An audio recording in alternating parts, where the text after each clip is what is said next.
you're going to be in a lot of pyramids in your life. Dominance hierarchies and different states and families and all of that. And they'll arrange themselves into a hierarchy, and there'll be something at the top. And the top is the thing that can do well across hierarchies. So it's not stuck in any one pyramid, and it's partly associated with vision and the ability to see a long, long distance. Also to see what you don't want to see and to report that back to the king. And so the king, fundamentally, as far as you guys are concerned from a psychological perspective, that's your superego. That's the Freudian perspective. Or it might be the moral system by which you comport yourself. But your eyes are the thing that updates that, right? You need it to orient yourself in the world. You need it to orient yourself among other people. But your eye and your capacity to pay attention, especially to what you don't want to pay attention to, is the thing that continually updates that model, exactly as Piaget laid out with children. The world with reflexes, and maybe a more modern psychologist would also concentrate on the implicit motivations, and those have to be organized inside the child into some kind of hierarchy of unity before the child can organize him or herself into the broader unity of the state. And that's basically what's being represented here. And so Zazu, the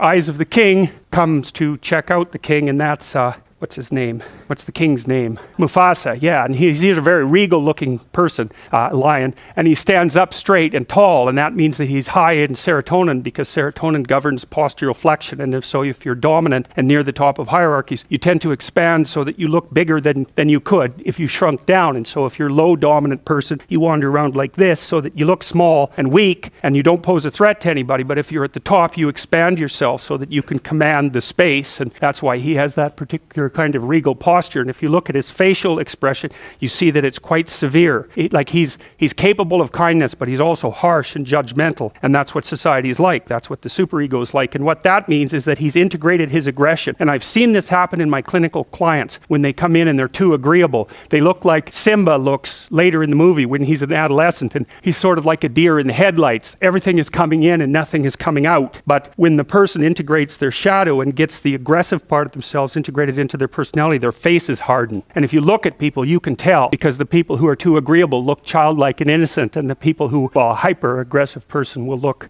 mean and cruel. But I've seen people's face change in the course of therapy. Men and women. And what happens is they start to look more mature, and it's more like they're judging the world as well as interacting with it properly once they integrate that more disagreeable part of them. It's very, very necessary, and that's part of the incorporation of the Jungian shadow, or the incorporation of the unconscious from a Freudian perspective. But old Musafa there, he's already got that covered.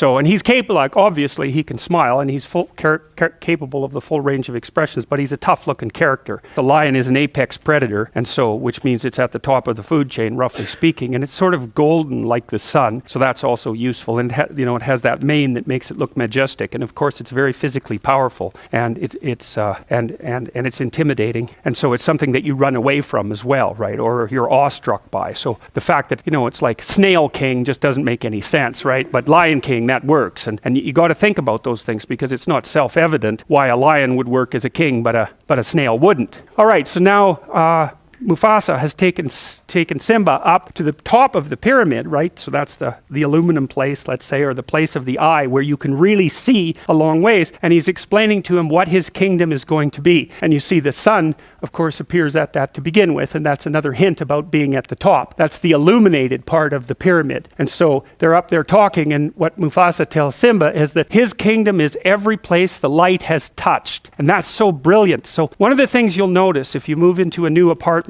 you're like a cat. Cats don't like changing houses, and they have to zoom around in every corner to see exactly what the hell's going on there before they calm down. They need to know where they can hide and where the potential dangers are. And what you'll find if you move into a new place, that you will not be comfortable there until you've investigated, potentially cleaned and repaired every single square inch of it. The more attention you pay to it, the more it'll become yours. And that's far more than mere material ownership, which is also relevant. But in order to feel comfortable somewhere and to dominate that place, to be enmeshed in that place, you have to attend to it. You have to shine light on every corner, and you have to do that with yourself and with your relationships as well. And so anyways, Mufasa tells Simba that his kingdom is everything that the light shines on, and that's exactly right. And then there's a metaphor there too, which is that what you've shone light on, which is what you've come to understand and master, is surrounded by an other world of all the things that you don't understand. And some of those would be natural things, and some of them would be tyrannical things, and some of those would be things you don't want to know about yourself, but they're outside of where you've managed to shine the light. And so that's exactly what Mufasa tells Simba. He says, we live in this pyramid, we're at the top, there's a domain of light around it that's explored territory. Outside of that, there's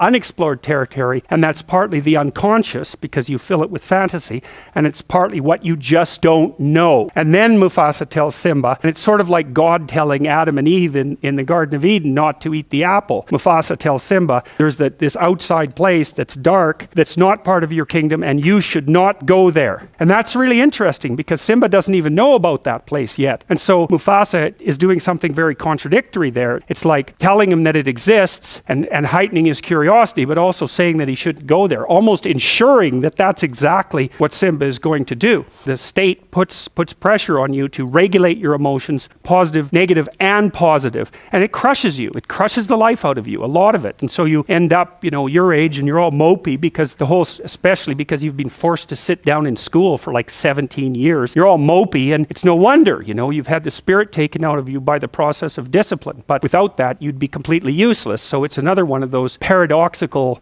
gifts and catastrophes that you encounter as you move through life. So then Simba encounters the anima. That's the anima, the Jungian anima. And the anima is the feminine counterpart in the soul. And she, you can tell what she does to him, right? Because she's got this supercilious and what would you say, judgmental and teasy look on her face. And she's really trying to put him down, and it's working like mad. He's not very happy about that at all. And she's the thing, this is what the anima does, the soul. She's the thing that teaches the exploratory hero that it's not everything it could be, right? And that's part of, this can be read multiple ways, but it's part of the eternal tendency of women to make men self-conscious by their sexual selectivity. That's part of it, because that makes men self-conscious like nothing else. And it's also perhaps been one of the phenomena that's produced the evolutionary arms race in the sexes among human beings that's caused our rapid cortical expansion and our quick movement away from chimpanzees, who aren't selective maters, by the way. He's the son of a king, so he's very, very privileged, and he confuses his privilege with competence, which of course all of you do, because you're all sons of the king, which is why you can sit here in the university,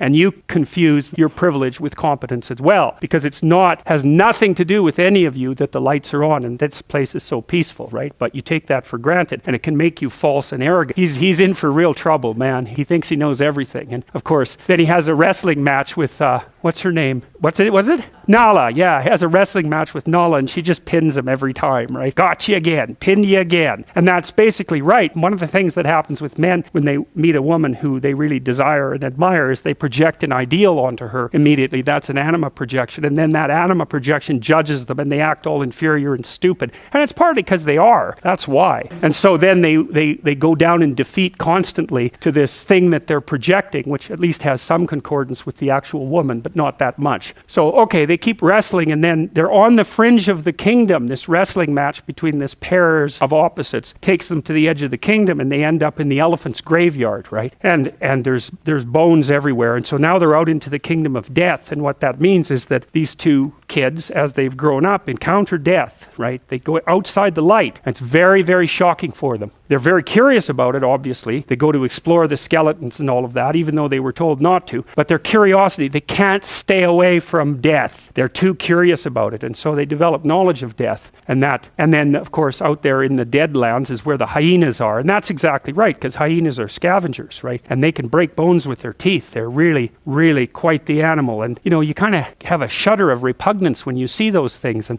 I think it's partly, we shared an evolutionary landscape with the ancestors of hyenas for a very, very long time. And like vultures, too, You couldn't imagine something that would be more well-designed to look like it was a horrible thing than a vulture, right? And there's this weird concordance, and crows and ravens are like that too, carrion eaters, Eagles are kind of an exception, but they look just as creepy as they are, which is really quite interesting. And of course, hyenas fall into that category, and they laugh too, which is, really? You also have to laugh, really, with all these other things you have going for you? And anyways, the hyenas are enemies of lions, and they can take lions down. They're tough things, and they not one hyena, obviously, but a bunch of hyenas can give a lion a pretty damn rough time. And these little lions are really no match for the hyenas, and so they get threatened very, very rapidly. And one of the hyenas, of course, is just completely out of its mind.